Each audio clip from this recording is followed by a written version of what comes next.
అయోధ్యలో పండుగ వాతావరణం కనిపిస్తోంది. అయోధ్యపురి పులకించిపోతోంది.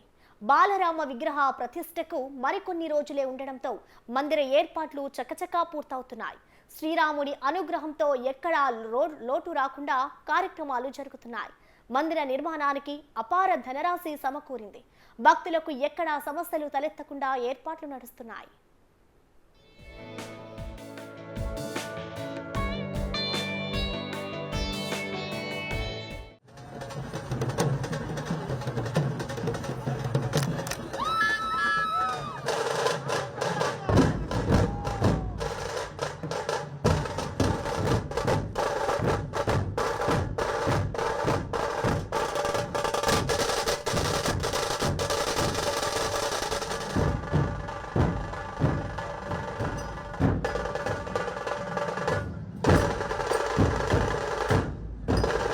రాముడి రాకతో అయోధ్య వెలిగిపోతోంది.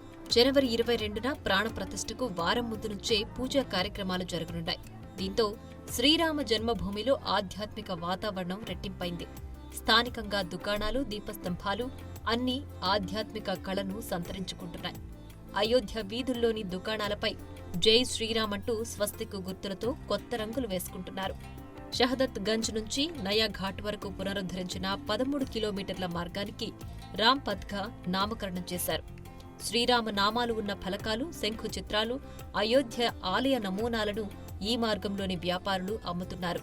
అయోధ్య నగరంలోని ప్రధాన రోడ్డు ధరంపథ్కు ఇరువైపులా 40 సూర్య స్తంభాలను ఏర్పాటు చేశారు.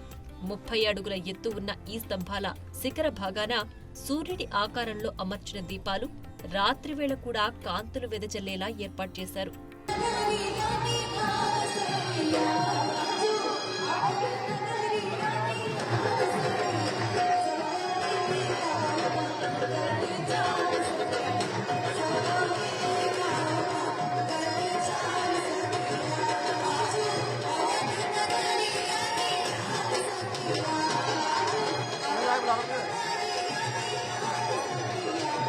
ప్రారంభోత్సవానికి సిద్ధమవుతున్న అయోధ్య రామాలయంలో హారతి కార్యక్రమానికి హాజరవ్వాలంటూ రామభక్తులకు ఆలయ ట్రస్ట్ ఆహ్వానం పలికింది. ఇప్పటి వరకు ఆఫ్లైన్లో జారీ చేస్తున్న పాస్లను ఆన్లైన్లోనూ అందుబాటులో ఉంచింది. ప్రారంభోత్సవం అనంతరం ప్రతిరోజు త్రిసంధ్య కాలాల్లో హారతి కార్యక్రమం ఉంటుందని ఆలయ ట్రస్టు ప్రకటించింది. ప్రతి హారతి కార్యక్రమానికి 30 మంది భక్తులకు అవకాశం ఉండనుంది. రామ జన్మభూమి అధికార వెబ్సైట్లో హారతి పాస్ కోసం అప్లై చేసుకోవచ్చు. మరోవైపు అయోధ్యలో రామాలయం పూర్తవుతుండటంతో రాబోయే రోజుల్లో టెంపుల్ టూరిజం మరింత అభివృద్ధి చెందనుంది. భక్తుల తాకిడి పెరుగుతుంది. దీంతో అక్కడి రైల్వే స్టేషన్ను మరింత ఆధునీకరించారు. దీన్ని ప్రధాని మోడీ ప్రారంభించారు. ఈ సందర్భంగా 2 కొత్త అమృత్ భారత్, 6 వందే భారత్ ట్రైన్లను ప్రారంభించారు. అటు కొత్తగా నిర్మించిన ఇంటర్నేషనల్ ఎయిర్పోర్ట్ ని కూడా జాతికి అంకితం చేశారు.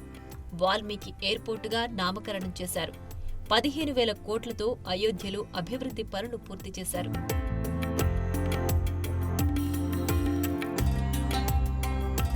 ₹140 करोड़ देशवासियों को अयोध्या की इस पवित्र भूमि से प्रार्थना कर रहा हूं। अयोध्या की प्रभु राम की नगरी से प्रार्थना कर रहा हूं। मैं 140 करोड़ देशवासियों को हाथ जोड़ करके प्रार्थना कर रहा हूं कि आप 22 जनवरी को जब अयोध्या में प्रभु राम विराजमान हो, अपने घरों में भी श्री राम ज्योति जलाएं, दीपावली मनाएं। 22 जनवरी की शाम पूरे हिंदुस्तान में जगमग जगमग होनी चाहिए।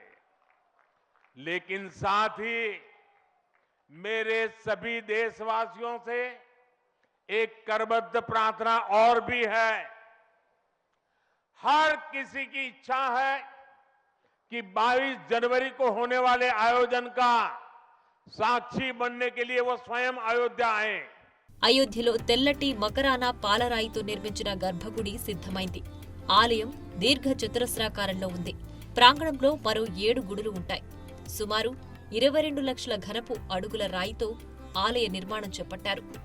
తెలంగాణ, కర్ణాటక నుంచి గ్రానైటు, రాజస్థాన్ నుంచి గులాబీ రాయి సేకరించారు. నిర్మాణంలో మొత్తం 392 స్తంభాలు, 44 తలుపులు వాడారు. G+2 ఆలయంలో ప్రతి అంతస్తు ఎత్తు 20 అడుగులు ఉంటుంది. ఆలయ అవసరాల కోసం ప్రత్యేక నీటి శుద్ధీకరణ ప్లాంట్ సహా ఆధునిక సదుపాయాలన్నీ సమకూర్చారు.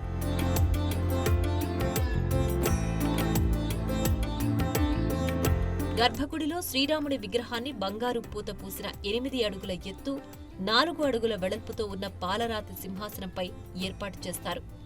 ఈ సింహాసనానికి రాజస్థాన్లో శిల్పకారులు తుది మెరుగులు దిద్దారు.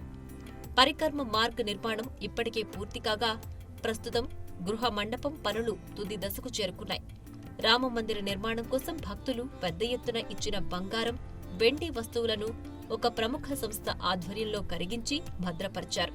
జనవరి 22న దేవతామూర్తుల విగ్రహాల ప్రతిష్టాపన కార్యక్రమానికి 4,000 మంది సాధువులు, 2,500 మంది ప్రముఖులు హాజరు కానున్నారు.